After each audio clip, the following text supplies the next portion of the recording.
নমস্কার বন্ধুরা, আমি পায়েল পাল আর আমার চ্যানেলে তোমাদেরকে স্বাগত। আজকে আমি রান্না করেছিলাম বেলে মাছ, খুব সাধারণভাবে এবং খুব সাধারণ জিনিস দিয়ে। মশলাদার রান্না তো সবাই খাও, কিন্তু এইভাবে হালকা রান্না মানে পাতলা ঝোল খেতে কিন্তু ভীষণ ভালো লাগে। প্রথমে কি করেছিলাম, ধনে, রাঁধুনি, তেজপাতা এগুলোকে একটু শুকনো খোলায় ভেজে নিয়ে একটা পেস্ট করে নেবেন। তারপরে বেলে মাছগুলোকে একটু সময় নিয়ে ভাজতে হবে, যেহেতু মাছগুলো মানে খুব নরম প্রকৃতি, তাই একটু সময় নিয়ে ভালো করে ভাজতে হবে।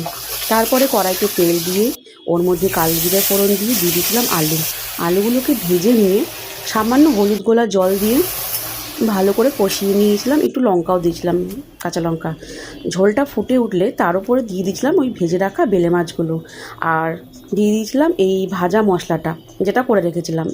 এবার এটা দিয়ে ভালো করে ফুটিয়ে নিয়ে নামিয়ে নিন। এই বেলে মাছের হালকা পাতলা ঝোল গরমে ভীষণ উপকারী।